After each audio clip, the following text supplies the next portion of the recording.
जय हिंद दोस्तों, ज्ञान सागर सिविल एकेडमी में आप सबका स्वागत। उम्मीद है कि आप लोग व्यस्त होंगे, चुस्त होंगे और दुरुस्त होंगे और अपनी पढ़ाई की जो नैया है उसको पार कर रहे होंगे। जो भी समस्याएं स्टडी से रिलेटेड हों, डायरेक्टली आप लोग हमसे कांटेक्ट करिए और पूछिए। जिस भी फेस पे आप तैयारी के हों और जिस भी सब्जेक्ट्स में आपको कोई भी समस्याएं आएँ, आप लोग खुद सोचिए कि इट्स सेल्फ मोटिवेटेड हैं।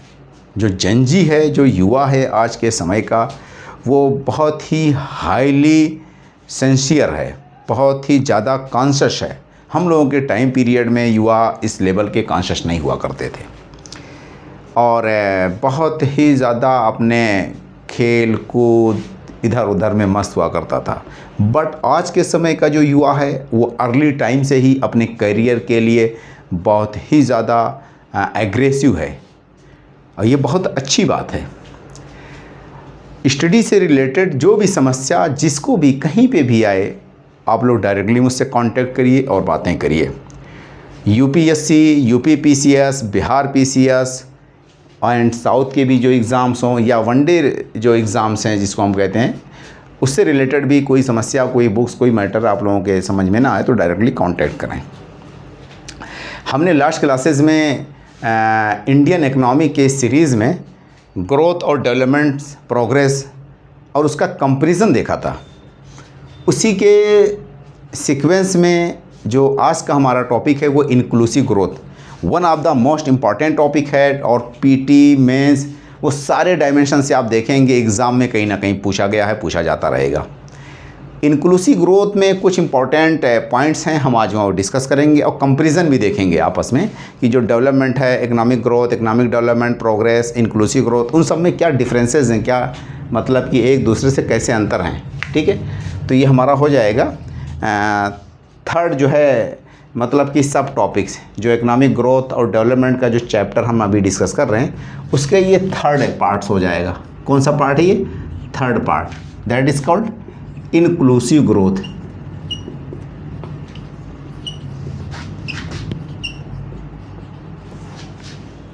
इंक्लूसिव ग्रोथ है और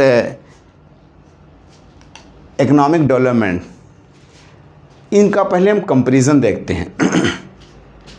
what is economic development? Suppose that this is economic development, one other is inclusive growth.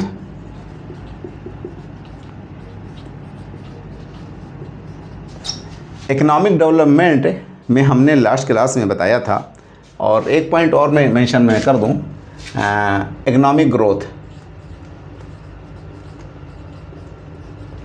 ठीक है, इकोनॉमिक ग्रोथ जैसे कि हमने लास्ट क्लास में देखा था कि जो आपका इकोनॉमिक ग्रोथ है, इकोनॉमिक डेवलपमेंट है, उन सब में आपस में डिफरेंसेस। उसी में पहले नंबर पे what is economic growth? To increase the size, to increase the quantity, to increase the heights, to increase the turnover, to increase the production, to increase the output, that is called the economic growth. Economic growth जो है आपका negative भी हो सकता है, neutral भी हो सकता है, पॉजिटिव भी हो सकता है। So in simple words we can say to increase the production, that is economic growth. What is economic development? To increase the production and to increase the production plus welfare, जैसे कि कल class में हमने ये सब discuss किया था। ठीक है, आज हम उसी टॉपिक को वनली इन दोनों पॉइंट्स को डिस्कस करेंगे। ठीक है, तो इकोनॉमिक डेवलपमेंट की अगर बात की जाए और इंक्लूसिव ग्रोथ में कौन ज़्यादा ब्रॉड टर्म है और कौन ज़्यादा डेप्थ है। इकोनॉमिक डेवलपमेंट में पहले नंबर पे हम यहाँ मेंशन कर सकते हैं, that is production, to increase the production plus outcome, plus outcome.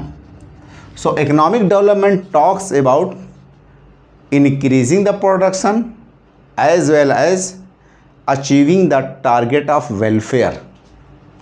ठीक है, वेलफेयर भी इसमें टारगेटेड होता है इकोनॉमिक डेवलपमेंट में।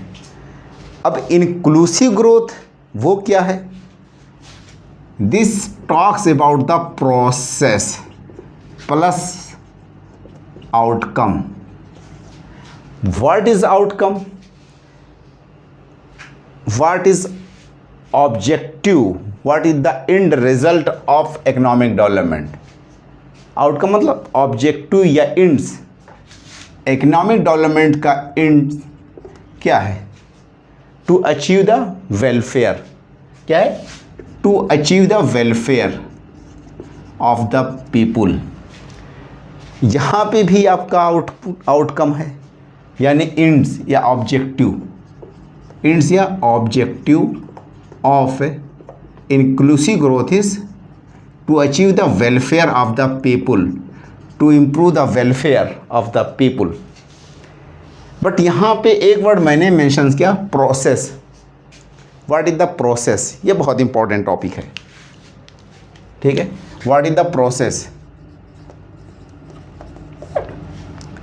Process means method, means what is the process? Method and means of production. What method should be adopted in the production of goods and services? What means must be adopted in the production of goods and services? That is the process. This process must be participatory. This process must be participatory.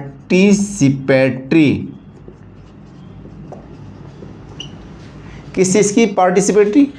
Participation in production.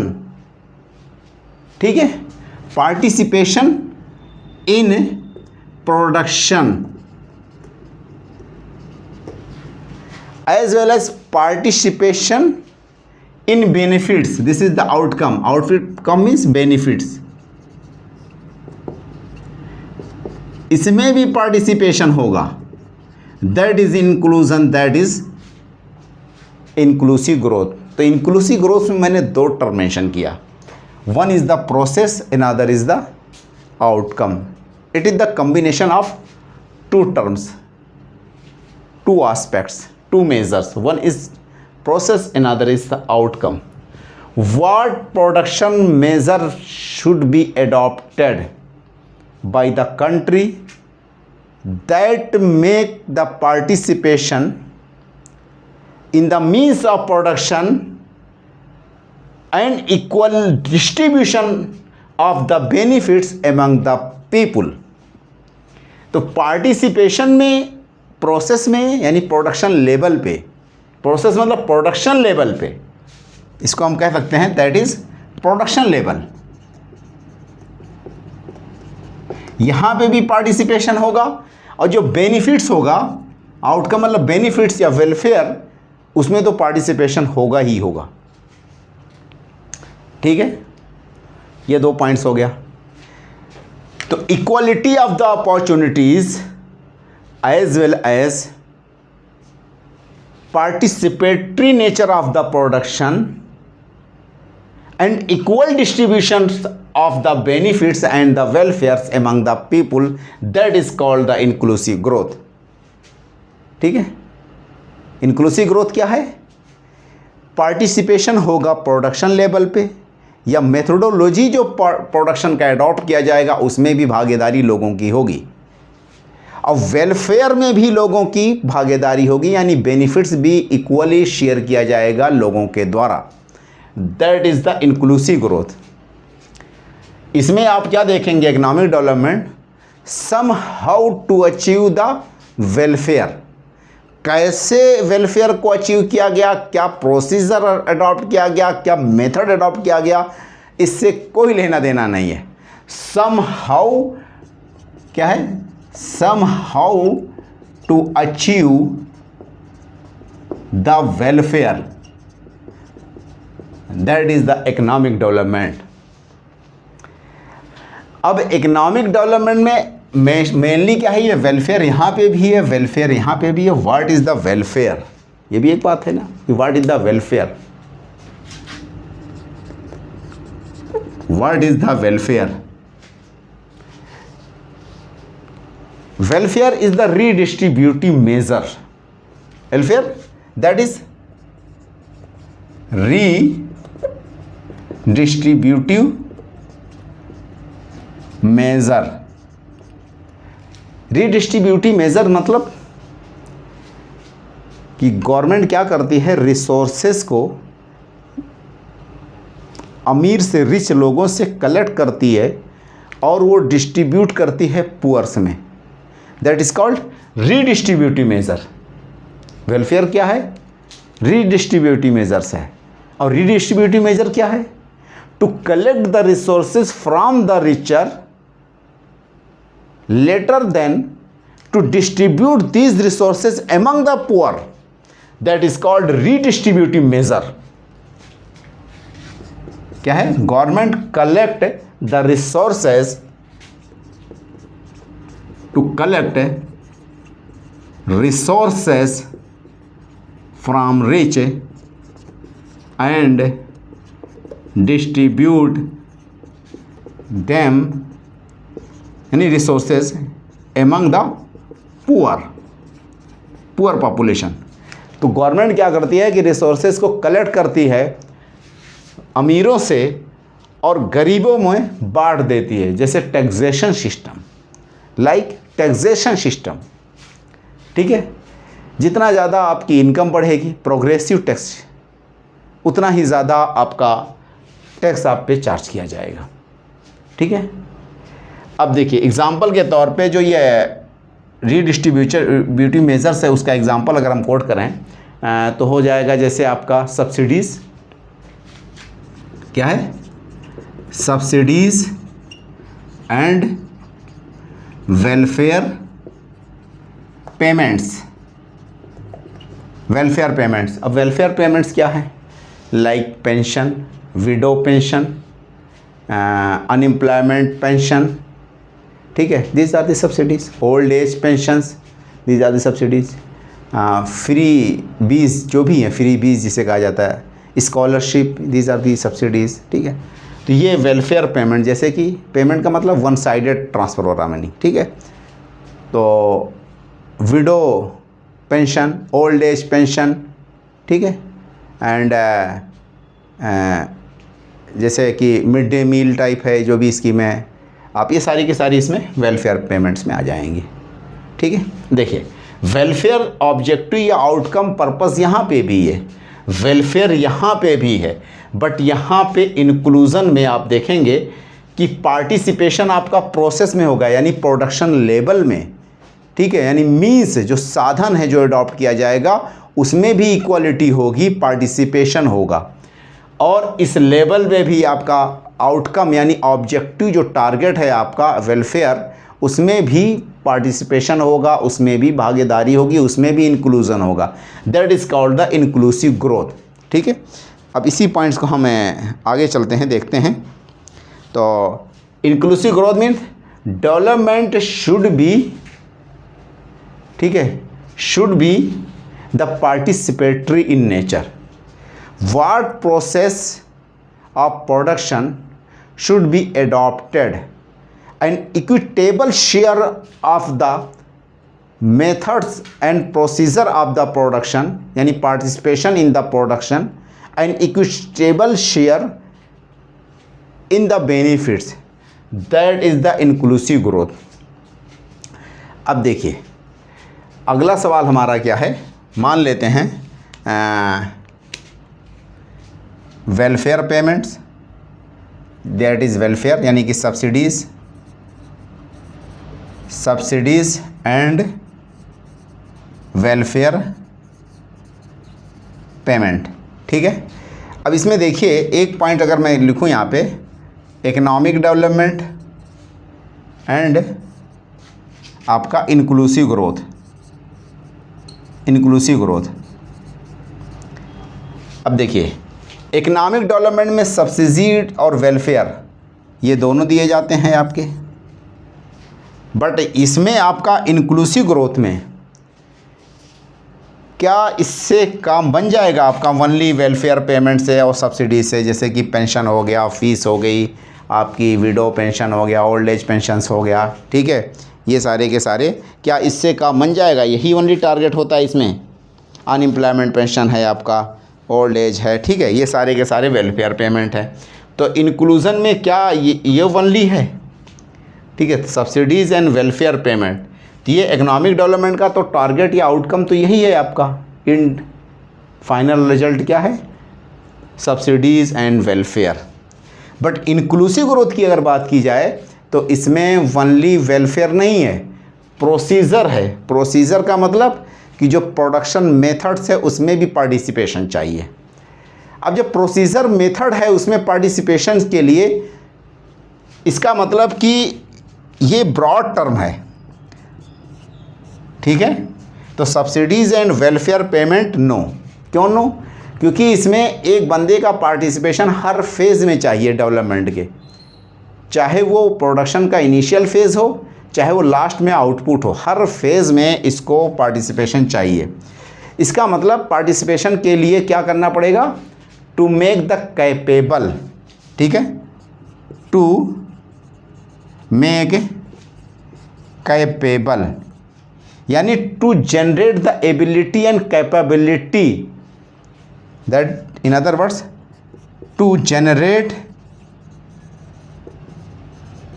Ability and capability among the people, यानी लोगों को हुनरमंद बनाना, लोगों को capable बनाना। That in other words we can say it is the capability approach, capability approach यहाँ पे अप्लाइड हो रहा है, ठीक है। नेक्स्ट पॉइंट देखिए आप, वेलफेयर, यानी कि आप किसी को कुछ पार्टिकुलर अमाउंट्स या मनी देते हैं, सब्सिडीज़ देते हैं, that is welfare. Just like example के तौर पे टू गिव ए फिश, किसी को मछली आप दे देते हैं, क्या है एग्जाम्पल में आप देखिए, to give the fish, that is the economic development. और इसमें आपको लोगों को कैपेबल बनाना है, मछली देने से काम नहीं बनेगा, गवर्नमेंट की सब्सिडीज़ ओनली देने से काम नहीं बनेगा, गवर्नमेंट ओनली स्कॉलरशिप देगी उससे काम नहीं बनेगा। गवर्नमेंट्स को कैपेबल बनाना है, हुनरमंद स्किलफुल पर्सन बनाना है, ताकि पार्टिसिपेशन आपका प्रोसेस यानी प्रोडक्शन लेवल में भी हो, और जो आपका ऑब्जेक्टिव है, इंड्स है, रिजल्ट जो आपका आया वेलफेयर का, उस आउटपुट में भी इक्विटेबल शेयर होगा, ठीक है, equitable share, equitable share in welfare. तो उसके लिए पहले लोगों को कैपेबल बनाना पड़ेगा, तभी तो प्रोडक्शन में पार्टिसिपेट कर पाएंगे लोग। यहाँ पे ओनली आप लोगों को सब्सिडीज़ या फिश, जैसे मैंने मेंशन किया, सब्सिडीज़ का मतलब कि फ्री बीज, रेवड़ी जैसे कहते हैं इलेक्शन के टर्म में लोग, एक पार्टी या दूसरी पार्टियों को कि रेवड़ी बांटते हैं, फ्री बीज। तो क्या इससे काम बन जाएगा? नहीं। जब तक आप फिश के अलावा कैपेबिलिटी नहीं जनरेट करेंगे, तो इसको कह सकते हैं कि how to catch the fish, how to catch the fish. अब देखिए, इकोनॉमिक डेवलपमेंट में ओनली आपने एक बंदे को फिश दे दिया, मछली दे दी उधार, ठीक है, मछली दे दिया कि चलो कितने दिन चलेगी, 2 दिन 4 दिन। अब यहाँ पे एक बंदे के पास स्किल आ गया कि मछली को कैसे पकड़ें, यानी खुद अपनी लाइवलीहुड का इंतज़ाम करें। तो लॉन्ग ड्यूरेशन के लिए है ना, लाइवलीहुड का फ्यूचर टर्म के लिए आपको इंतज़ाम करना है, यानी कि कैपेबल स्किलफुल होना है आपको। और जब स्किलफुल होंगे, कैपेबल होंगे, that is how to catch the fish and only giving a gift या ए डोनेशन या सब्सिडीज़ लाइक ए फिश। तो एक दिन के लिए खाना दे दो, just like government distributing the ration, यानी पीडीएफ, पब्लिक डिस्ट्रीब्यूशन, जिसमें अनाज मिलता है, गेहूं चावल टाइप, है ना। तो ये पीडीएफ हो गया आपका, क्या हो गया? PDF, public distribution system, PDS, public distribution system. Ration shop से आपको ये मिल जाएगा। लेकिन यहाँ पे आपको मछली कैसे पकड़ना, दैट इज़ कैपेबिलिटी, यानी स्किल देना पड़ेगा, ट्रेनिंग देना पड़ेगी, एजुकेशन देना पड़ेगा। ये ब्रॉड टर्म है, ठीक। अब इसका एक लॉन्ग प्रोसीजर है, ये शॉर्ट ड्यूरेशन के लिए सॉल्यूशन है आपका, ये लॉन्ग ड्यूरेशन के लिए सॉल्यूशन है। अब सवाल हमारा क्या है कि हुज इज़ मोस्ट सस्टेनेबल, तो ज़्यादा दिनों तक एक बंदा अगर स्किल सीखेगा तो ज़्यादा दिनों तक कमाने का उसके पास इंतज़ाम हो जाएगा, है ना, वो कैपेबल हो जाएगा, स्किलफुल हो जाएगा, दैट इज़ सस्टेनेबल। तो सस्टेनेबिलिटी है नहीं, सस्टेनेबिलिटी। और ये सस्टेनेबल नहीं है, ये तो यार 10 दिन 15 दिन जब तक आपका अनाज चला आप ख़त्म हो गया, उसके बाद आप फिर गवर्नमेंट के सामने मुहताज हो गए भाई। अब इस वाली कंडीशन में ये सस्टेनेबिलिटी है, परमानेंट आपके पास हुनर आ गया, आप अपनी रोज़ी रोटी कमा सकते हैं, ठीक है। अब ये दोनों में मैंने डिफरेंसेस बताया, economic development and inclusive growth में। इकोनॉमिक डेवलपमेंट और इंक्लूसिव ग्रोथ में हम 2 डिफिनेशन और मेंशन करेंगे यहाँ पे, जिसमें कि 11th 5 ईयर प्लान का और UNDP का, ये दोनों डिफिनेशन भी बहुत ही इंपॉर्टेंट हैं, ठीक है।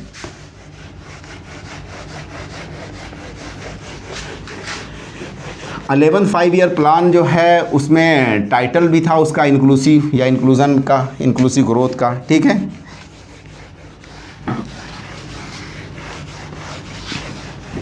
गांव में बोलते नहीं है, एक फ्रेज़ है कि लोगों को मछली दो ज़्यादा बेटर है, ये ना कि मछली मारने का तरीका सिखा दो या मछली जहाँ शिकार होती है उसका स्थान बता दो।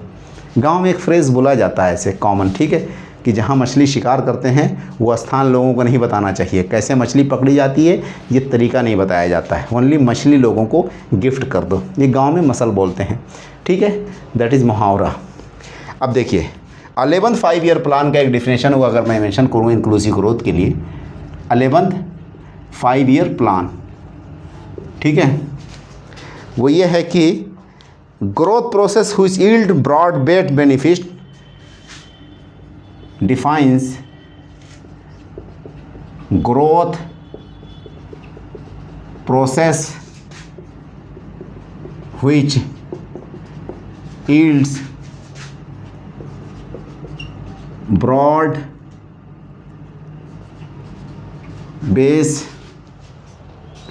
benefit and based benefits and ensure equality of opportunities for all and ensure equality of opportunities for all, ठीक है। तो 11th 5 year plan defines growth process which yields broad based benefit and ensure equality of opportunities for all. तो जो अभी मैंने define किया है एक थोड़ा सा ब्रॉड प्रॉस्पेक्ट में, उसमें ये डिफिनेशन भी उसमें इनबिल्ड हो जाएगा, ठीक है। इसमें प्रोसेस मैंने मेंशन किया, here this is the growth process, ठीक है, यानी कि प्रोडक्शन का प्रोसेस ये मेंशन किया इसमें 11th 5 ईयर प्लान ने। और ये बताया कि जो ये ब्रॉड बेस्ड बेनिफिट है, यानी कि हर फेज़ पे आपको डेवलपमेंट में पार्टिसिपेशन होना है, ग्रोथ में पार्टिसिपेशन होना है, और equality of opportunities for all. तो अपॉर्चुनिटीज़ का मतलब यहाँ पे मैंने जो मेंशन किया, how to catch the fish, यानी लोगों को एम्प्लॉयबिलिटी क्रिएट करना, लोगों को कैपेबल बनाना, ठीक है। नेक्स्ट पॉइंट क्या है, UNDP का एक डेफिनेशन है, वो भी देख लेते हैं। क्या है UNDP? अच्छा, जो हमारे नोट्स हैं वो टेलीग्राम चैनल पे भी अवेलेबल होंगे, 2-2 पेज 3-3 पेज जो भी क्लासेस होती जाएंगी उतना हम आपको वहाँ पे अपलोड कर दिया करेंगे, ठीक है। UNDP की अगर बात करें तो it is the process and outcome, it is the process and outcome where all groups of people have participated, where all groups of people have participated,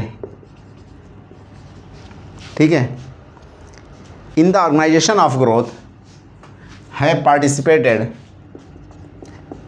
in the organization of growth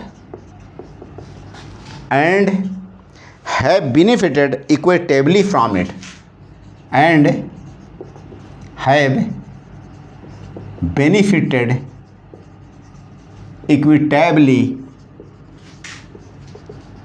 from it. ठीक है, ये definition United Nations Development Programme का है।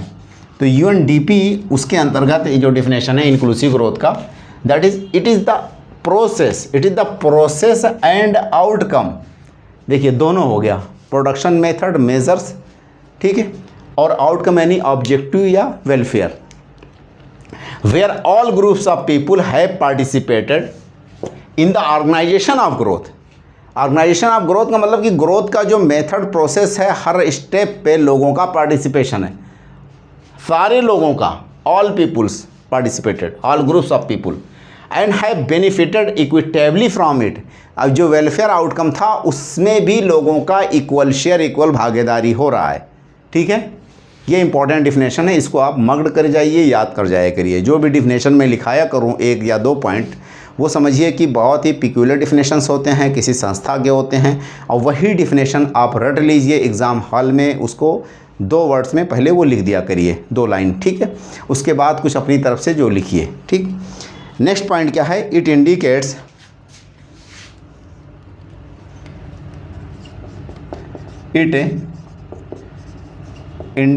अब देखिए ये जो हमने इतने सारे इंफॉर्मेशंस बताए उसको पॉइंट वाइज आप डिज़ाइन करिए कि इंक्लूसिव ग्रोथ क्या इंडिकेट करता है। तो पहले नंबर पे पॉइंट हो जाएगा आपका इंक्लूसिव ग्रोथ में, फर्स्ट पॉइंट हो जाएगा इक्विटेबल डेवलपमेंट। क्या है, इक्विटेबल डेवलपमेंट, पहला पॉइंट हो गया। दूसरा पॉइंट क्या हो जाएगा, growth with social welfare, growth है विद सोशल वेलफेयर। नेक्स्ट क्या है, benefits are equitably shared among the population, growth है where benefits are equitably shared among the people. Next point क्या है, growth distributed fairly across the society, growth है distributed fairly across the society and create opportunities for all, and create opportunity for all. These are the indicators, यानी ये क्या indicate करता है, ये हमको दर्शाता क्या है, ये इंक्लूसिव ग्रोथ उससे क्या इन्फ्लुएंस ड्रॉ हो रहा है, उसका पर्पस मकसद क्या है। ठीक है, that indicates equitable development. Next point social welfare की बात कर रहा है। Next point benefits are equitably shared among the peoples, among the society. Next growth जो है distributed fairly across the society, यानी सारे लोगों की भागीदारी ग्रोथ में होगी। Next it creates opportunities for the all, और सारे लोगों को इक्वल आगे बढ़ने का इसमें मौका मिलेगा, दैट इज़ इंक्लूसिव ग्रोथ। अब इसी कड़ी में हम देखते हैं कंपोनेंट्स ऑफ इंक्लूसिव ग्रोथ। ठीक है, कंपोनेंट्स ऑफ इंक्लूसिव ग्रोथ।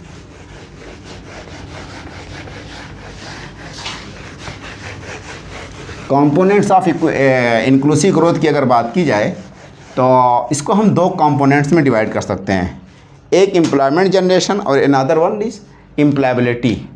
ठीक है, कंपोनेंट्स ऑफ इंक्लूसिव ग्रोथ। अब देखिए अगर क्वेश्चन पूछता है कि इंक्लूसिव ग्रोथ के लिए क्या क्या चैलेंजेस हैं और उन चैलेंजेस का समाधान क्या है, तो दीज आर दी समाधान, these are the solution for inclusive growth. Inclusive growth में क्या क्या गवर्नमेंट्स को चैलेंजेस आ रही हैं, उन चैलेंजेस का समाधान क्या होगा। ठीक है, तो तो ये सॉल्यूशन है इंक्लूसिव ग्रोथ का। इंक्लूसिव ग्रोथ गवर्नमेंट क्यों नहीं अचीव कर पा रही है, ठीक, उससे रिलेटेड बातें करते हैं। इंक्लूसिव ग्रोथ को अचीव करने के दो अप्रोच हो सकते हैं। इंक्लूसिव ग्रोथ के लिए हमारे पास कंपोनेंट, मतलब कि दो पार्ट्स में, दो भागों में हम अपनी इंक्लूसिव ग्रोथ का जो ऑब्जेक्टिव है उसको अचीव करने के लिए दो अप्रोच, दो स्ट्रेटजी अप्लाई कर सकते हैं। क्या है? वन इज इम्प्लॉयबिलिटी,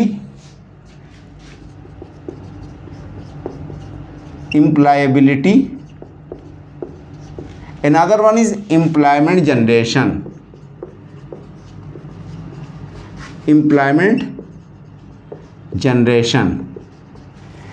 employability का मतलब कि capability, to generate the capability, how increase the human capability, that is increasing human capability, how to increase the human capability, ये आपका employability में आ जाएगा। It is a enabling approach. क्या है ये? It is enabling approach. और अमर्त्य सेन इसके एक तरह से सपोर्टर्स हैं, या उन्होंने इस पे वर्क किया इनेबलिंग अप्रोच पे। पॉवर्टी इरेडिकेशन, इनइक्वालिटी के लिए सॉल्यूशन उन्होंने बताया कि इनेबलिंग अप्रोच अप्लाई किया जाएगा, यानी ह्यूमन कैपेबिलिटी को डेवलप किया जाए। ह्यूमन कैपेबिलिटी अगर डेवलप होगी तभी लोग एम्प्लॉयबल होंगे, यानी कि नौकरी करने में सक्षम होंगे। अब नौकरी सक्षम अगर हों तो उसके लिए पहले नंबर पे आप देखिए, एक बंदा अगर तंदुरुस्त होगा, हेल्थी होगा, एक बंदा स्किलफुल होगा, हाईली एजुकेटेड हो गया, और जो भी बेनिफिट्स हैं उसको, अपॉर्चुनिटीज़ हैं वो मिलती रहेंगी, तभी जा कर के वो आपका एम्प्लॉयबल होगा, यानी कैपेबल होगा। ठीक है, तो फर्स्ट नंबर पे क्या हो जाएगा ये आपका स्किल डेवलपमेंट, या आपका हेल्थ फैसिलिटीज़, हेल्थ फैसिलिटीज़ पहले नंबर पे। नेक्स्ट क्या है कि access the benefits of governments, access the benefits. Health के अलावा एजुकेशन होना चाहिए एंड स्किलिंग। ठीक है, क्वालिटी एंड टेक्निकल एजुकेशन जो लोगों को एम्प्लॉयबल बनाए, कैपेबिलिटी जनरेट करे।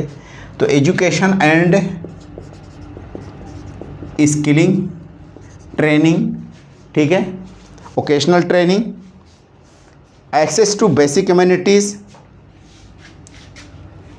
Access to basic amenities. Next point क्या है आपका?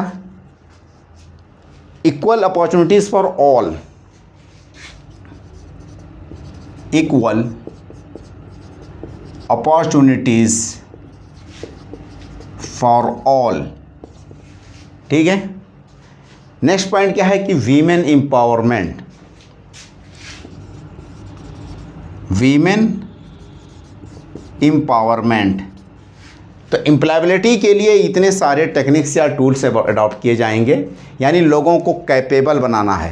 ठीक है, इंक्लूसिव ग्रोथ का समाधान क्या है? Employability and employment generation. Employability से तात्पर्य क्या है? To increase the human capability, that is in other words we can say it is the enabling approach. Human capability के लिए हमको health, education, skill development and training के program चलाने पड़ेंगे। Access to benefits, access to basic amenities and equal opportunities for the all, women empowerments. These are the basic factors that play the roles to enable the human being, या human to increase the human capability. अब सवाल हमारा क्या है कि जो employment generation है, अगर उसकी बात करें तो उसके लिए उन संसाधनों को ज़्यादा इम्पोर्टेंस दिया जाएगा जो एम्प्लॉयमेंट जनरेशन में ज़्यादा रोल प्ले करते हैं। वो सारे मेजर्स। तो फर्स्ट नंबर में वी कैन से इन्वेस्टमेंट, क्या हो जाएगा, इन्वेस्टमेंट। जितनी ज़्यादा इन्वेस्टमेंट्स होगी उतनी ही ज़्यादा आपका एम्प्लॉयमेंट्स क्रिएट होगा, डिमांड क्रिएट होगा, ग्रोथ होगा, ठीक है। नेक्स्ट पॉइंट आपका क्या है, एंटरप्रेन्योरशिप। क्या है, एंटरप्राइज। जितनी ज़्यादा कंपनियां लगेंगी, बिजनेस स्टार्ट्स होंगे, उतनी ज़्यादा अपॉर्चुनिटीज़ क्रिएट होंगी, उतनी ज़्यादा नौकरियां क्रिएट होंगी। और एम्प्लॉयमेंट से रिलेटेड जो सेक्टर्स हैं उनको ज़्यादा फोकस किया जाए, जस्ट लाइक द एमएसएमई क्योंकि एम्प्लॉयमेंट्स जनरेशन में इनका ज़्यादा रोल है। ये लेबर इंटेंसिव इंडस्ट्री है। जो बॉडी कॉरपोरेट्स हैं यानी बड़े बड़े उद्योग, वो आपका कैपिटल इंटेंसिव हैं और this is the labour intensive. MSME क्या है, लेबर इंटेंसिव है, इसलिए इनको प्रमोट किया जाना चाहिए। नेक्स्ट पॉइंट क्या है कि labour intensive industries, labour intensive industries को प्रमोट किया जाए, इन सबको बढ़ावा दिया जाए। लेबर इंटेंसिव इंडस्ट्रीज़ का मतलब कि just like the tourism, MSME, ठीक है, these are highly labour intensive industries. और जो कैपिटल या मशीनरी इंटेंसिव इंडस्ट्रीज़ हैं उनको डिस्करेज किया जाए, उनकी जगह रिसोर्सेज डिस्ट्रीब्यूट की जाए लेबर इंटेंसिव इंडस्ट्रीज़ में। Poverty alleviation and employment generation programme. Next है आपका poverty alleviation and employment generation programme, ठीक है। तो एम्प्लॉयमेंट जनरेशन हो गया आपका और एम्प्लॉयबिलिटी, ये दोनों जो है साधन हैं, कंपोनेंट हैं, इनके थ्रू इंक्लूसिव ग्रोथ के टारगेट को अचीव किया जाएगा या लोगों के पार्टिसिपेशन को डेवलपमेंट में, ग्रोथ में बढ़ाया जा सकता है। इक्वल अपॉर्चुनिटीज़ क्रिएट की जा सकती है, किन माध्यम से, किन सोर्सों के थ्रू, एम्प्लॉयबिलिटी के थ्रू, एम्प्लॉयमेंट जनरेशन के थ्रू। अब देखिए अगला हमारा जो टॉपिक है, lack of inclusive growth. What are the major factor behind the inclusive growth, behind the lacking of inclusive growth. Inclusive growth के ना होने या अचीव ना हो पाना या उसको पिछड़ने के क्या कारण हो सकते हैं, ठीक है। तो एक पॉइंट से हो जाएगा हमारा factors behind the lacking of inclusion या inclusive growth, inclusive growth. What are the major causes, ठीक है, behind the inclusive growth. Inclusive growth के पीछे क्या क्या फैक्टर्स हैं that undermine the inclusion and inclusive growth. Inclusive growth को हम क्यों नहीं अचीव कर पाते हैं, उसके पीछे क्या क्या कारण हैं। तो lack of inclusive growth and it's factors, ठीक है, lack of inclusive growth and it's factor. इसमें नंबर 1 पे हिस्ट्रिकल फैक्टर होगा। हिस्ट्रिकल फैक्टर्स में अगर हम देखेंगे तो फर्स्ट नंबर पे हमारा हो जाएगा डिस्क्रिमिनेशंस, ठीक है। तो हिस्ट्रिकल रीज़न, फर्स्ट पॉइंट क्या हो जाएगा इसमें, इसके अंतर्गत हिस्टोरिकल रीज़न। हिस्टोरिकल रीजन्स में अगर देखें तो रिसोर्सेज का जो डिस्ट्रीब्यूशंस है, कंपनीज़ और एग्रीकल्चर लैंड्स, इन सब का जो ऑनरशिप है वो इक्विटेबली डिस्ट्रीब्यूट नहीं हुआ, ठीक, that is the historical factor. Inequality in distribution of resources, lands and ownership of factories, ठीक है। पहला पॉइंट तो ये हो जाएगा हिस्ट्रिकल फैक्टर में कि इनइक्वालिटी ब्रिटिश पीरियड से, ब्रिटिश लीगेसी से ही चली आ रही है कि सर्टेन लोग ही ऑनर्स हैं। ब्रिटिश पीरियड में भी वही लोग ऑनर्स थे, कंपनियों के, फैक्ट्रियों के, या जो ज़मीनें थी लोगों के पास सर्टेन सेक्शन के पास ही ज़मीनें ज़्यादा थी और मेजॉरिटी उससे दूर थी, उसका पार्टिसिपेशन नहीं था। नेक्स्ट पॉइंट हमारा क्या हो जाएगा कि डिस्क्रिमिनेशन। ठीक है, नेक्स्ट पॉइंट हो जाएगा डिस्क्रिमिनेशन।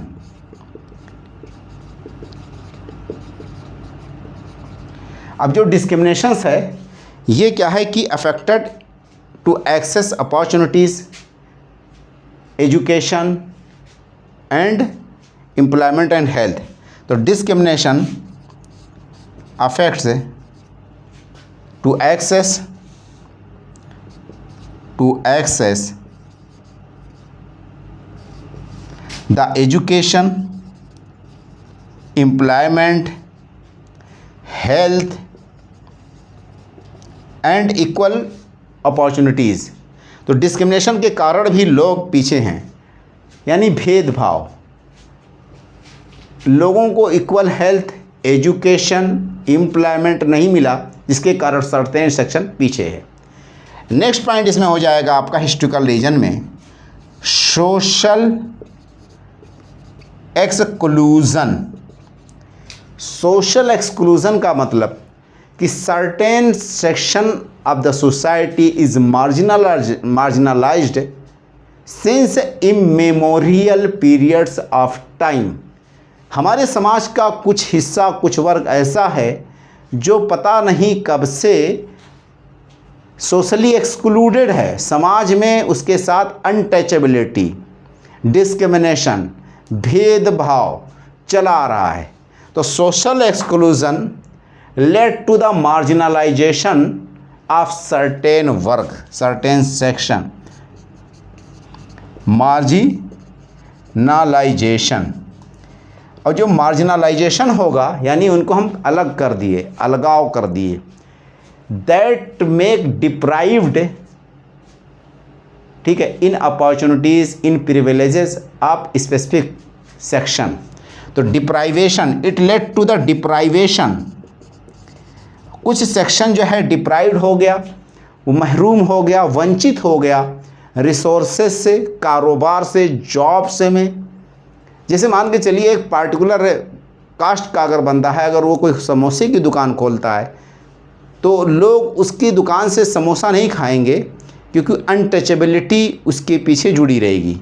लोगों का मानना है कि वो अनटचेबल है, वो उस पार्टिकुलर सेक्शन या जाति का है, इसलिए उसके समोसे नहीं खाएंगे हम।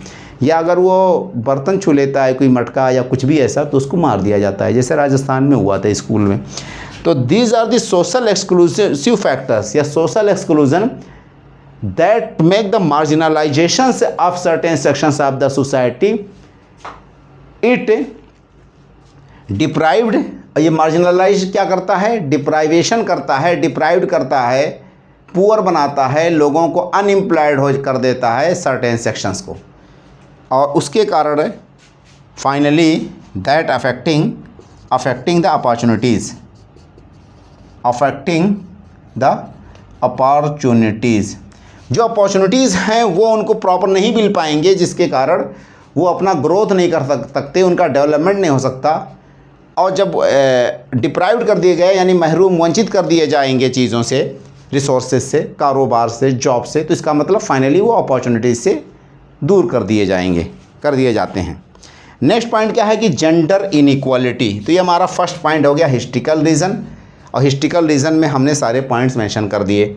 सेकंड पॉइंट क्या है, तो फैक्टर या लेक ऑफ सोशल क्या कहते हैं, inclusive growth in India and it's causes. ठीक है, हेडिंग हो जाएगा lake of inclusive growth in India and it's causes.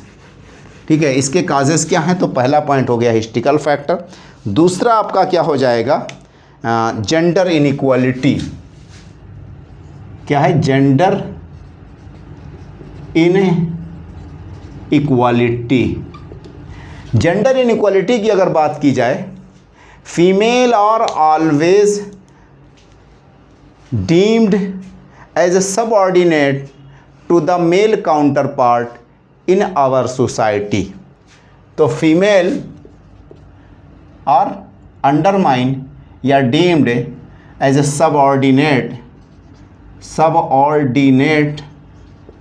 To the mail.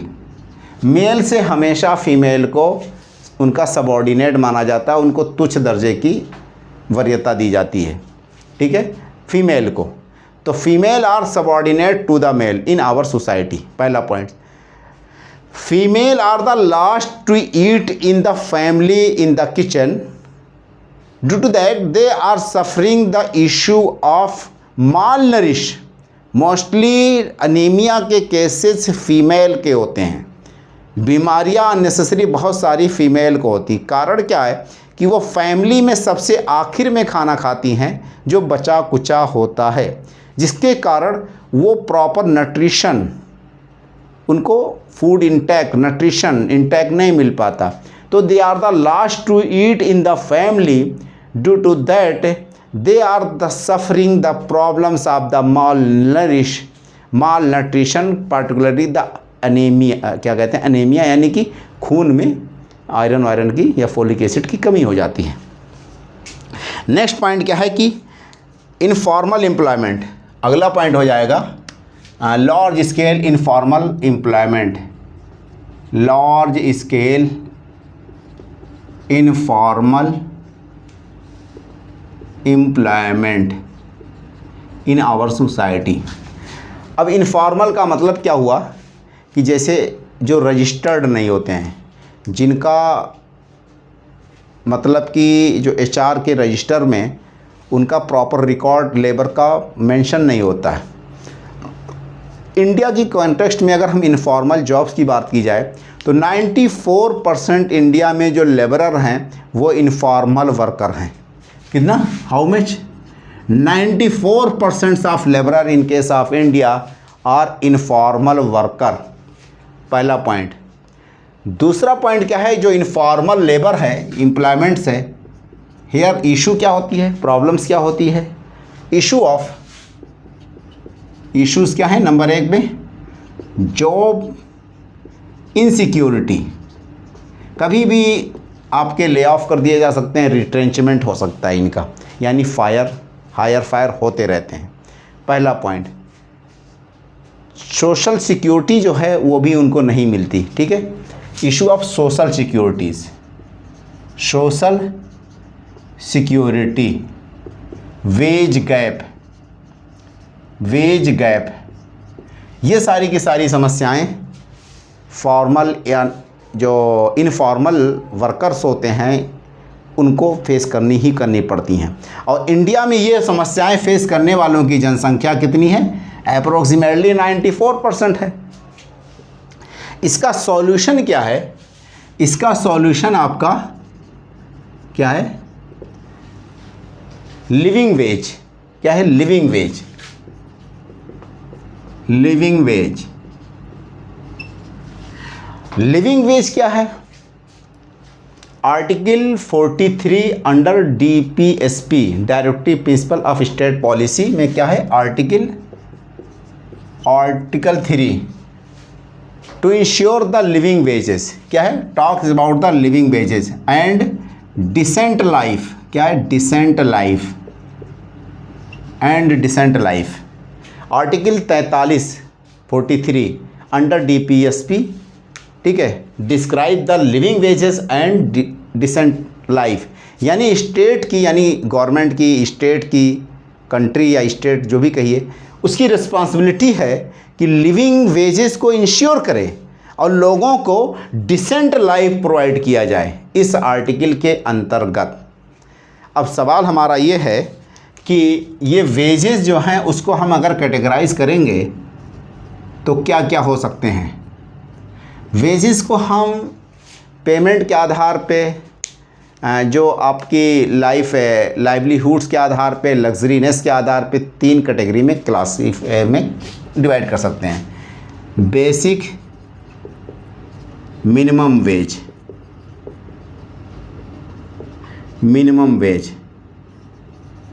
Fair wage and living wage. Basic minimum wage, ठीक है, it is क्या है, ये ये गवर्नमेंट्स के द्वारा या लीगल जो है इसका एक प्रकार का जो है लीगली सैंक्शन रहता है। तो लीगली सैंक्शनड मिनिमम लेवल का वेज जो कि हर लेबर को मिलना ही मिलना है, वो लीगली प्रोटेक्शन इसको होता है। और ये मिनिमम लेवल का जो वेज होता है जिसमें हम रोटी कपड़ा मकान कह सकते हैं, बस क्या है, रोटी कपड़ा मकान, ठीक है। तो फूड हो गया आपका, हाउस हो गया एंड क्लॉथ। तो these are come under the minimum wage. मतलब इतना लेबर को पैसा मिले कि अपनी जो बेयर सस्टेनिंग है वो अपनी पूर्ति कर सके। क्या है, बेयर सस्टेनिंग, ठीक है, that is called the basic minimum veg. और बेसिक मिनिमम वेज यानी एक मिनिमम लेवल होता है, फ्लोर लेवल, उससे नीचे कोई भी कंपनी कोई भी एम्प्लॉयर लेबर को पैसा नहीं देगा, नहीं हायर कर सकता, उसके एबव ही देना पड़ेगा। और वो जो मिनिमम लेवल होता है मोस्टली वो लीगली प्रोटेक्टेड होता है, लीगली सैंक्शनड होता है, लॉ के द्वारा उसको एक प्रकार का वो रहता है, प्रोटेक्शन रहता है कि उससे नीचे आप देंगे तो आप एक प्रकार का मतलब कि ये वायलेशन होगा लॉ का, ठीक है। इसमें फूड, हाउसिंग, शेल्टर, क्लॉथेज ये सब चीज़ें आती हैं। नेक्स्ट पॉइंट क्या है कि इससे एबव अगर हम जाएंगे, बेसिक से जो है थोड़ा ऊपर लेवल की जो वेज होती है that is called the fair wages. Fair wages mainly क्या है, इंडस्ट्री के ऊपर होता है। It depends over the industry and employer. किस पे, इंडस्ट्री एंड एम्प्लॉयर। और एम्प्लॉयर इंडस्ट्री बेसिक वेज से ज़्यादा होता है फेयर वेज, पहली भी बात। दूसरे नंबर में ये इंडस्ट्री या एम्प्लॉयर डिसाइड करता है। तीसरे नंबर में इंडस्ट्री या एम्प्लॉयर मार्केट फोर्सेस के आधार पर डिसाइड करते हैं, यानी skill of the person and labour market, ठीक है, and paying capacity. Labour market का मतलब कि मार्केट में जो लेबर अवेलेबल हैं, डिमांड सप्लाई, लेबर की अगर डिमांड बढ़ेगी या डिमांड घटेगी, सप्लाई घटे या बढ़े, उसके आधार पे उनके वेजेस पे भी प्रभाव पड़ेगा, फ्लक्चुएट होंगे, ठीक है। ज़्यादा वर्कर मार्केट में आ जाएंगे, ऑटोमेटिक लेबर की वेज कम हो जाएगा, ठीक है। तो ये लेबर डिमांड सप्लाई के आधार पे, इंडस्ट्री का जो अपना पेइंग कैपेसिटी है उसके आधार पे ये फेयर वेज डिसाइड होती है। तो पहले नंबर पे मार्केट, दूसरे नंबर में इंडस्ट्री की पेइंग कैपेसिटी या एम्प्लॉयर की पेइंग कैपेसिटी, और तीसरे नंबर में जो लेबर है उसके सेल्फ स्किल, उसका जो अपना हुनर है, जो एक्सपीरियंस है, उसके आधार पे। तो ये तीन फैक्टर के आधार पे फेयर वेज डिसाइड करती है। बट फेयर वेज भी हमेशा कम होती है किससे, लिविंग वेज से। हाईएस्ट लेवल का जो लिविंग वेज है, कॉन्स्टिट्यूशन में जो आर्टिकल 43 है उसमें लिविंग वेज की बात कही गई है। तो लिविंग वेज में आपका जो है डिसेंट लाइफ होता है। डिसेंट लाइफ का मतलब कि एक बंदा है तो उसका रोटी कपड़ा मकान तो यहीं पे पूर्ति हो गई, फेयर वेज हो गया। उसके बाद लिविंग वेज हुआ जिसमें आपका डिसेंट लाइफ यानी आराम से हवा पानी, ठीक है, ये सारी चीज़ें हो जाएंगी, आना जाना, सेफ्टी, सिक्योरिटी, ठीक है, सारी समस्याएं, दवा हो गया, और amusement, laser life, luxurious life, तो थोड़ा बहुत लग्जरी भी इसमें इंक्लूड हो सकता है, ठीक है।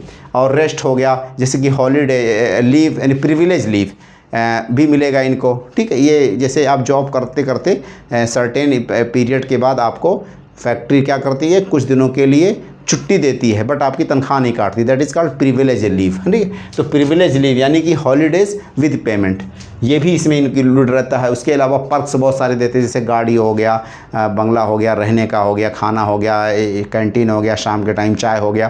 तो these are come under the living wages. ये हो गया आपके लार्ज स्केल इनफॉर्मल एम्प्लॉयमेंट हो गया। उसके अलावा आपका क्या है कि over dependence on agriculture. Fourth number का जो हमारा पॉइंट हो जाएगा, ओवर डिपेंडेंस ऑन एग्रीकल्चर। लगभग 45% भारत की जनसंख्या जो एम्प्लॉयमेंट आपका किसमें है, लेबर पे है। तो 45% जो है आपके एम्प्लॉयमेंट्स या लेबरर हैं इसमें, ठीक है, employments in agriculture. Directly indirectly दोनों बात करेंगे तो वो 55 से 60% हो जाएंगे जिनका लाइवलीहुड एग्रीकल्चर से जुड़ा हुआ है। नेक्स्ट पॉइंट क्या है, रीजनल डिस्पैरिटी इन ग्रोथ, ठीक है। रीजनल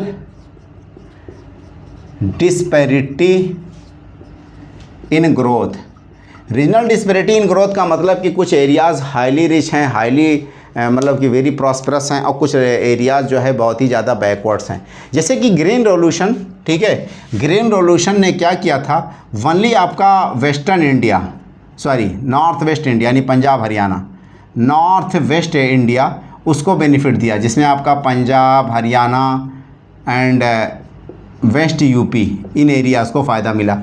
ऐसे जो आपका मतलब कि न्यू इकोनॉमिक पॉलिसी या एलपीजी जो अडॉप्ट की गई, जो इकोनॉमिक रिफॉर्म कहलाता है 1991 में, तो एलपीजी ने इसने भी आपका वेस्टर्न इंडिया को बेनिफिट किया था, और वेस्टर्न इंडियाज़ और southern India's just like Maharashtra, Gujarat, Tamil Nadu और कर्नाटका एक्सेट्रा, ठीक है।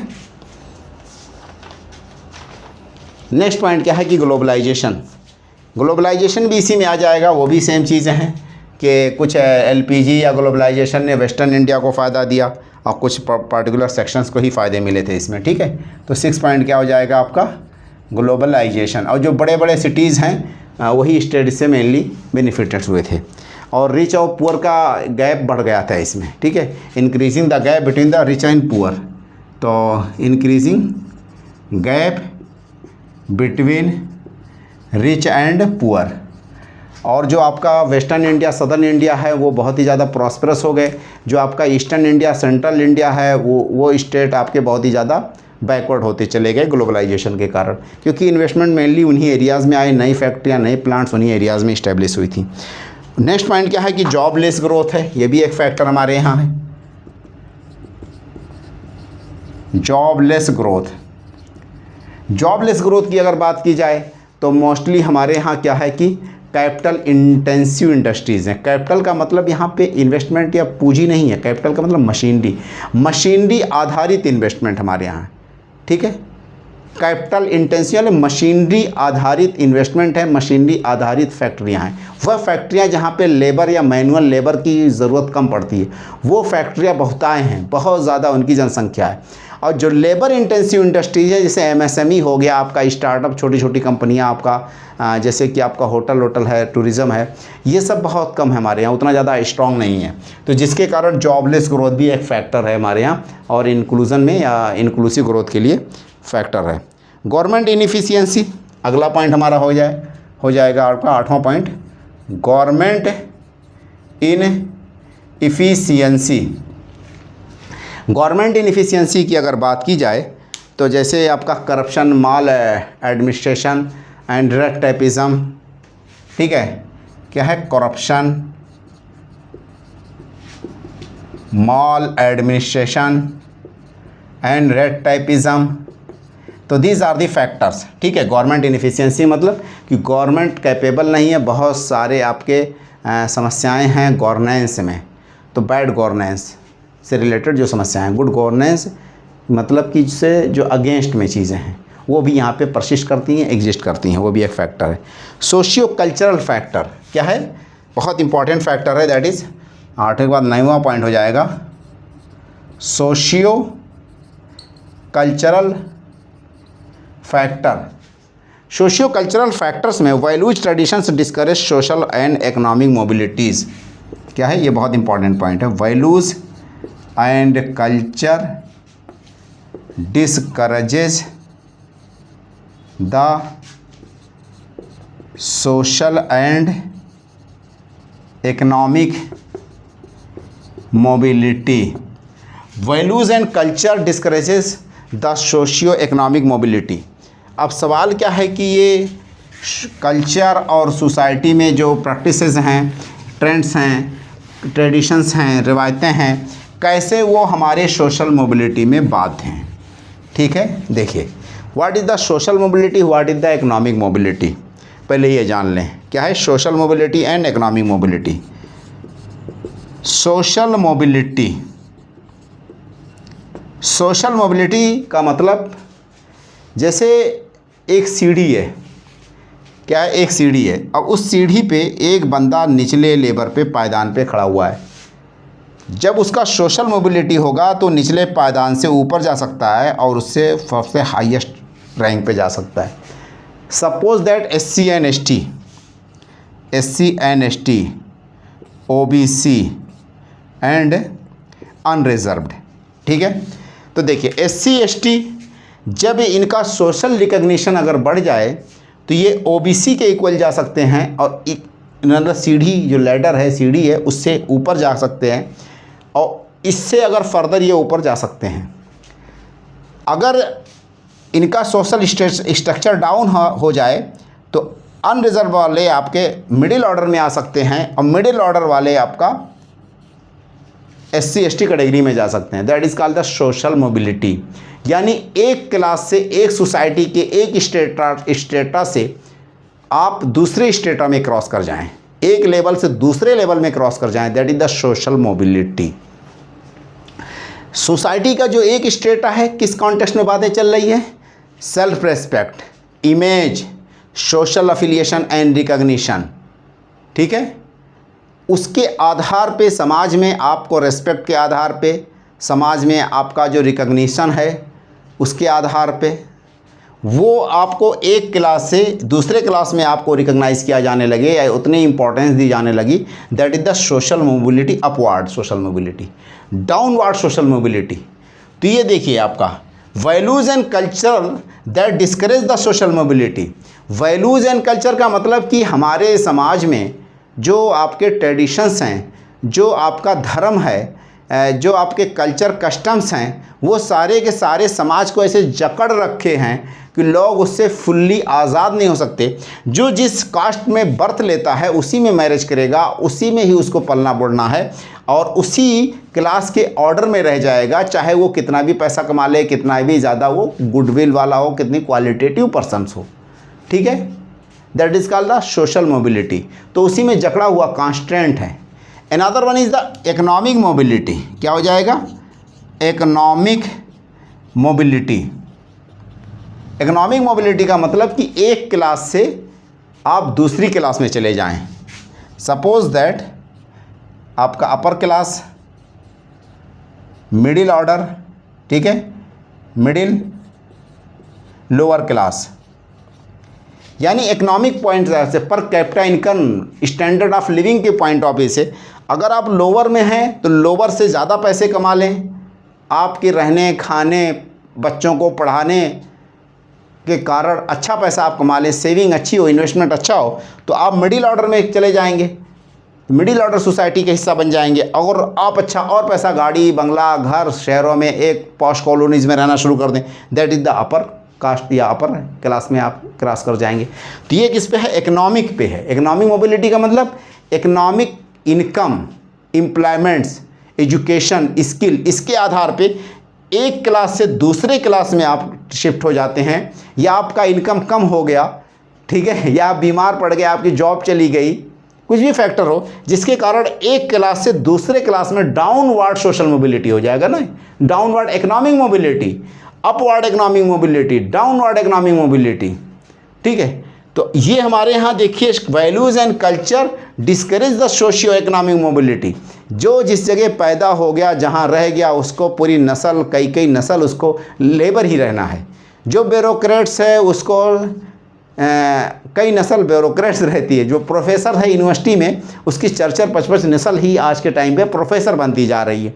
जो बंदा जज है कोर्ट्स का, उसकी 4-5 नस्ल जज बनती चली आ रही है। This is called the social reproduction. जब ऑफ स्प्रिंग भी उसी पोस्ट को अक्वायर कर लें, हासिल कर लें, that is called the social reproduction. ये हमारे यहाँ प्रैक्टिस में है, रेगुलर चली आ रही है। ठीक है, अब देखिए इन समस्याओं का समाधान क्या होगा। इन समस्याओं का, ये हमने सारी समस्याएं पढ़ दी। नंबर 1 पे लेक ऑफ इंक्लूसिव ग्रोथ, इस काजेस। तो लेक ऑफ इंक्लूसिव ग्रोथ के काजेस क्या क्या हैं? नंबर 1 में हिस्ट्रिकल फैक्टर, दूसरे नंबर में जेंडर इनइक्वालिटी, तीसरे नंबर में large scale informal employment, dependency on agriculture, regional disparities, globalisation, jobless growth, government inefficiency, socio cultural factor. इन सारे फैक्टर के साथ साथ अगला हमारा पॉइंट्स क्या हो जाएगा? Solutions and resolutions of this problems. ये समस्याएं हैं, ये चैलेंजेस हैं, इन चैलेंजेस का समाधान क्या होगा। ठीक है, इन समस्याओं का समाधान क्या होगा जो आपका इंक्लूसिव ग्रोथ है। तो इंक्लूसिव ग्रोथ में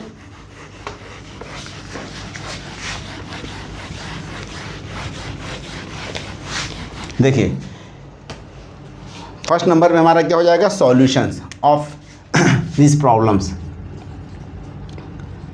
सॉल्यूशन की बात की जाए तो पहले नंबर में हम पॉलिसी लेवल पे सॉल्यूशन देख सकते हैं।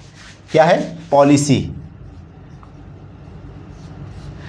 पॉलिसी के बाद हम गवर्नमेंट के जो स्टेप्स हैं, पॉलिसी भी गवर्नमेंट का ही स्टेप है जिसमें हम स्कीम्स को मेनली रखते हैं। क्या है, स्कीम्स एंड प्रोग्राम्स, ठीक है। और तीसरे नंबर में कम्युनिटी पार्टिसिपेशन या कम्युनिटी लेवल पे, यानी कम्युनिटी की तरफ से, जिसमें एनजीओज़ हो गया, पीपुल्स पार्टिसिपेशन हो गया।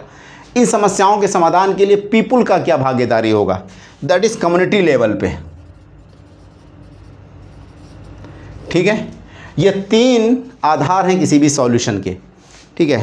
तो इंक्लूसिव ग्रोथ में पहले नंबर में आपका पॉलिसी लेवल पे, इसमें कॉन्स्टिट्यूशन के कुछ आर्टिकल आप मेंशन कर सकते हैं और कुछ एक्ट्स, गवर्नमेंट ने जो एक्ट बनाए जैसे अनटचेबिलिटी से रिलेटेड है, ठीक है, वो एक्ट आप मेंशन कर सकते हैं। तो आर्टिकल 15 यहाँ पे अगर हम आप मेंशन कर दें, ठीक है, 15 आर्टिकल का क्या कहता है, it prohibits discrimination based on religion, race, caste, sex and place of birth, ठीक है। Article 15 prohibits discrimination based on religion, race, caste, sex and place of birth. पहला पॉइंट तो ये हो गया।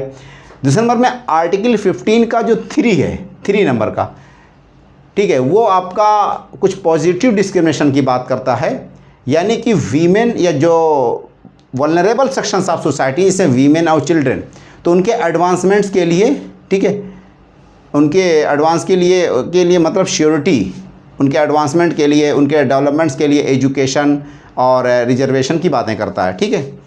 आर्टिकल 15 का 3 वीमेन के लिए, वीमेन एम्पावरमेंट के लिए और चाइल्ड डेवलपमेंट की बात करता है या उसको इंश्योर करता है, ठीक है।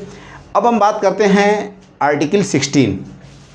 आर्टिकल 16 क्या है, equality of opportunities for all and government positions. क्या है, it ensures the equality of opportunities for all and government position, या जो भी आर्टिकल के वर्ड्स हैं आप देख लीजिए। 16 फर्दर क्या कहता है, reservation for SC and ST and OBC in government employment. 15 जो है एजुकेशन के लिए रिजर्वेशन की बात करता है जैसे। उसके अलावा 16 में नया भी आर्टिकल जो जोड़ा गया है, EWS सेक्शन, जो जनरल क्लास में आपके पुअर हैं, डिप्राइव्ड सेक्शन है जनरल क्लास में, उनके लिए रिजर्वेशन की बात करता है। 16 का भी नया आर्टिकल आया, ठीक है। तो ये सारे आर्टिकल्स हो जाएंगे। उसके बाद जो गवर्नमेंट्स के एक्ट हो गए। अब हम स्कीम्स देखते हैं।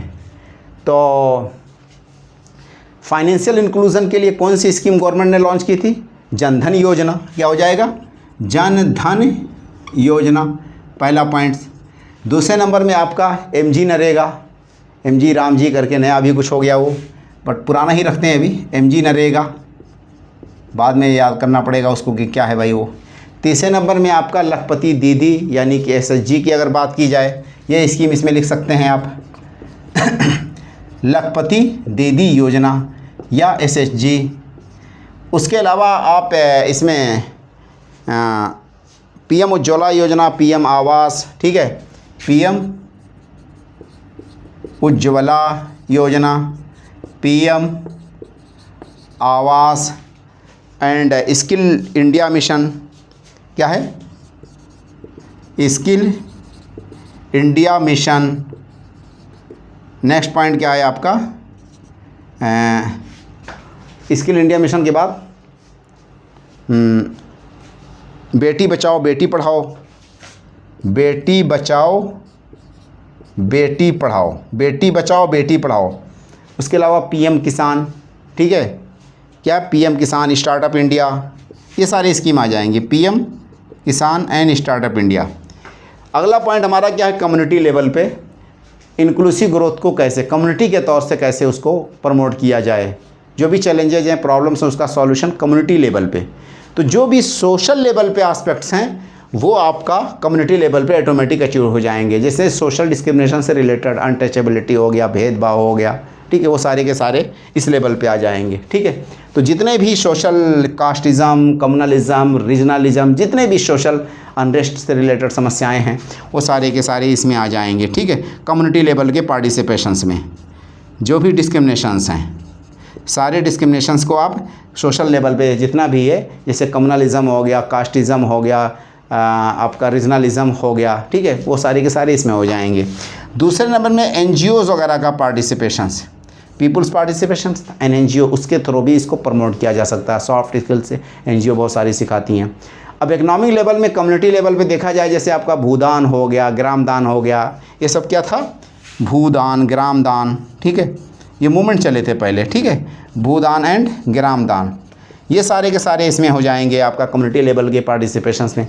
उसके अलावा कम्युनिटी लेवल्स में जो CSR है, मतलब कि कॉर्पोरेट सोशल रिस्पॉन्सिबिलिटीज़, कंपनियां क्या करती हैं, 2% अपने प्रॉफिट्स का लास्ट 2 ईयर्स के प्रॉफिट्स का एवरेज निकाल कर करके जो भी पार्टिकुलर मतलब कि सेक्टर्स हैं उसमें खर्च करती हैं उनके वेलफेयर के लिए। तो CSR हो जाएगा, है ना, CSR हो जाएगा, कॉर्पोरेट सोशल रिस्पॉन्सिबिलिटीज़, ये कम्युनिटी लेवल पे चीज़ें हो जाएंगी। ठीक, तो आज हमने क्या है, इंक्लूसिव ग्रोथ के बारे में बातें किया। बहुत ही इंपॉर्टेंट और इंटरेस्टिंग टॉपिक था। इंक्लूसिव ग्रोथ में हमने 2 चीज़ें देखी, एक आपका इकोनॉमिक ग्रोथ, इकोनॉमिक डेवलपमेंट, दूसरे नंबर में आपका इंक्लूसिव ग्रोथ, उन दोनों का कंपैरिजन देखा। देन हमने कुछ पार्टिकुलर बहुत ही इंपॉर्टेंट डिफिनेशन मेंशन किए, और डिफिनेशंस के बाद हमने उसके कंपोनेंट्स को डिस्कस किया। देन लेक, यानी कि जो लेक ऑफ इंक्लूसिव ग्रोथ, इसके काजेज़ क्या हैं, काजेज़ है, ठीक है, behind the lacking of inclusive growth. Next point हमने मेंशन किया कि उसका सॉल्यूशंस क्या है, ठीक है, और हर चीज़ का कंपैरिजन करके एनालिटिकल वे में मेंशन किए, ठीक है। अब यहीं पे हम एंड करते हैं। आप लोगों से रिक्वेस्ट है मेरे चैनल को लाइक और सब्सक्राइब करें। ओके भाई, ऑल द बेस्ट।